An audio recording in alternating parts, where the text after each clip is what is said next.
deixa eu te fazer uma pergunta que pode mudar sua vida. Você tem certeza que seus amigos querem o seu bem ou só querem te ver por perto? Porque existe um tipo de amizade que não te empurra para frente, ela te puxa para baixo. E o pior é que muita gente só percebe quando já perdeu a paz, a fé, o casamento, o propósito e, às vezes, até a própria identidade.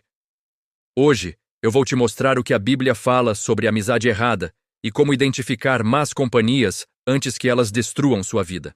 Fica até o final, porque eu vou te dar um conselho bíblico que pode te livrar de muita dor de cabeça. A Bíblia não romantiza a amizade. Ela nos ensina que a amizade é coisa séria. O apóstolo Paulo escreveu em 1 Coríntios capítulo 15, versículo 33. Não vos enganeis, as más companhias corrompem os bons costumes. Presta atenção nas palavras. Não vos enganeis. Ou seja, é muito fácil a gente se enganar pensando: eu sou forte, eu não vou mudar. Ou então, eu sei separar as coisas, eu não sou influenciável. Mas a palavra de Deus é clara: más companhias corrompem. E corromper é algo que acontece aos poucos, de forma sutil. Ninguém se perde de uma vez. A queda é gradual. Sabe qual é o problema? A amizade errada não chega dizendo: Oi, eu vim destruir sua vida. Não, ela chega dizendo: Relaxa só um pouquinho. Todo mundo faz. Isso não é nada. Deus entende. Você está exagerando demais. E quando você se dá conta, já está longe de Deus, frio na fé, com o coração endurecido. O livro de Provérbios, no capítulo 14, versículo 12, nos alerta: Há caminho que ao homem parece direito, mas ao final conduz à morte. Parece certo, parece inofensivo, mas o destino final é a destruição espiritual, emocional e até física. A amizade errada tem um padrão muito claro. Ela não vai te mandar negar a Deus diretamente. Isso seria muito óbvio. Em vez disso, ela vai, pouco a pouco, fazendo você perder a vontade de orar. Vai fazendo você perder o prazer de ir à igreja. Vai te levando a achar que o pecado é algo normal, que não tem problema. De repente você começa a falar como eles falam, pensar como eles pensam e agir como eles agem. O Salmo 1 começa dizendo: Bem-aventurado o homem que não anda no conselho dos ímpios, não se detém no caminho dos pecadores, nem se assenta na roda dos escarnecedores. Olha a progressão do afastamento de Deus. Primeiro, você apenas ouve o conselho. Depois, você para e fica no mesmo caminho que eles. E por fim, você se senta, você se torna parte do grupo, compartilhando das mesmas piadas e do mesmo estilo de vida. Agora, presta muita atenção nesses sinais práticos, porque isso aqui pode abrir os seus olhos. Primeiro sinal: eles riem do que é santo. Se a pessoa com quem você anda zomba de Deus, da Bíblia, da sua fé, da oração, cuidado. Provérbios 9, versículo 7, nos dá um princípio. O escarnecedor não aceita correção. Uma amizade errada sempre vai achar que quem leva Deus a sério é bobo, é radical. Segundo sinal, eles te empurram para o pecado. Não precisa ser algo pesado e escandaloso. Às vezes, são coisas pequenas, mas repetidas. Uma mentirinha aqui, uma fofoca ali, um olhar malicioso, um comentário maldoso. Provérbios 13, versículo 20, é direto ao ponto. O que anda com os sábios será sábio, mas o companheiro dos tolos sofrerá dano. A Bíblia não diz, talvez sofra dano. Ela afirma, sofrerá dano. É uma consequência inevitável. Terceiro sinal, eles só aparecem quando querem alguma coisa de você. A amizade errada é baseada no interesse.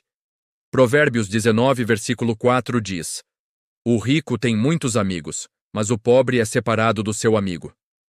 Muita gente te chama de amigo quando você está bem, quando você tem algo a oferecer. Mas quando você precisa de ajuda, de um ombro, eles somem. Quarto sinal, e este é muito sutil.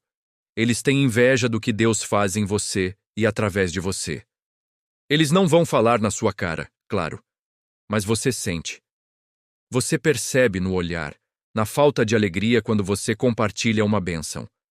Provérbios 27, versículo 4 diz: Cruel é o furor e impetuosa a ira, Mas quem pode resistir à inveja?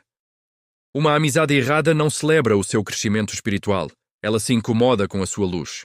E o quinto sinal, um dos mais perigosos, eles te colocam contra a sua família. Eles tentam minar a autoridade dos seus pais, do seu cônjuge. A Bíblia diz em Provérbios 1, versículo 10: Filho meu, se os pecadores querem seduzir-te, não consintas. A amizade errada seduz, e uma das formas de sedução é plantar sementes de rebelião, dizendo: seu pai é chato, sua mãe é controladora. Você não precisa ouvir ninguém, você já é adulto. Um dos exemplos mais fortes na Bíblia é o do rei Roboão, filho de Salomão. Ele precisava tomar uma decisão sábia para o reino. Primeiro, ele pediu conselho aos anciãos, homens experientes que serviram com seu pai. Mas ele não gostou do que ouviu, porque o conselho exigia humildade. Então, o que ele fez? Foi ouvir os amigos, os jovens que cresceram com ele. A Bíblia relata em 1 Reis capítulo 12. Porém, ele deixou o conselho dos anciãos e tomou conselho com os jovens que haviam crescido com ele. O resultado?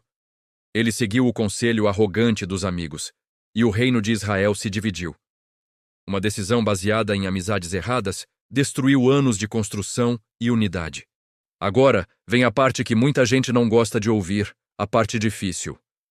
A Bíblia manda se afastar. Não é uma sugestão, é uma ordem para a nossa proteção. Provérbios 4, versículos 14 e 15 diz: Não entres na vereda dos ímpios. Evita-o, não passes por ele. Desvia-te e passa de longe. Olha quantos verbos de ação. Não entres, evita, não passes, desvia-te, passa de longe. A Bíblia não diz, tenta se acostumar, tenta mudar eles. Ela diz, passa de longe. É uma questão de sobrevivência espiritual. Agora, eu sei o que muita gente sente nesse momento. Mas se eu me afastar, eu vou ficar sozinho.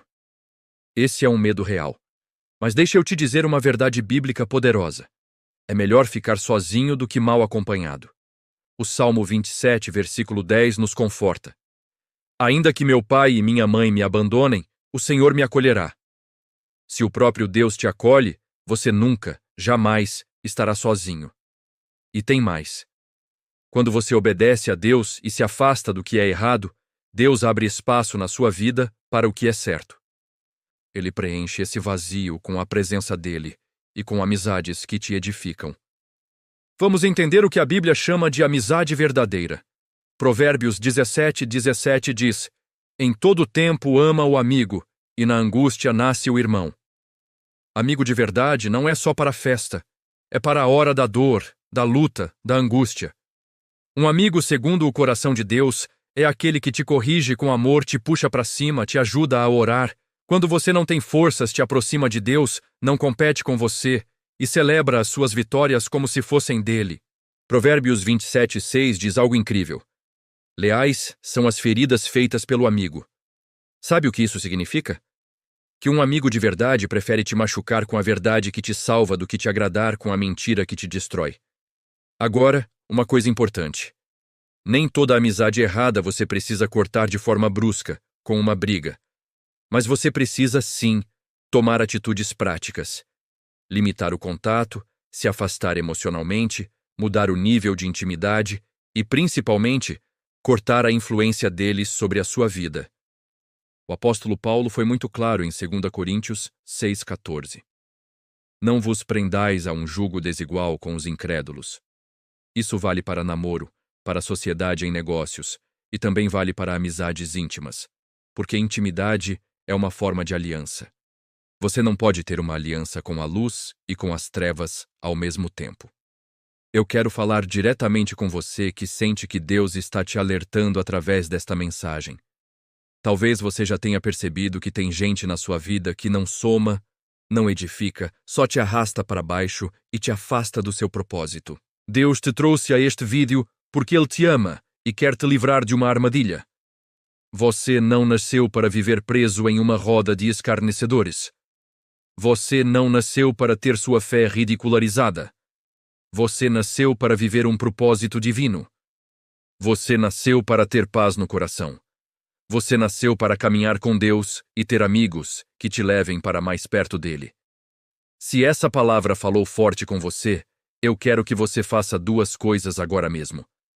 Primeiro, se inscreva aqui no canal, porque toda semana tem uma palavra de Deus que cura, liberta e abre os nossos olhos espirituais.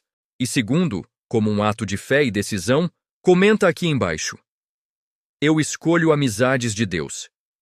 E não guarde isso só para você.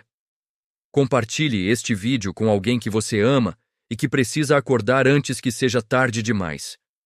Que Deus te abençoe e te dê sabedoria para escolher bem as suas companhias.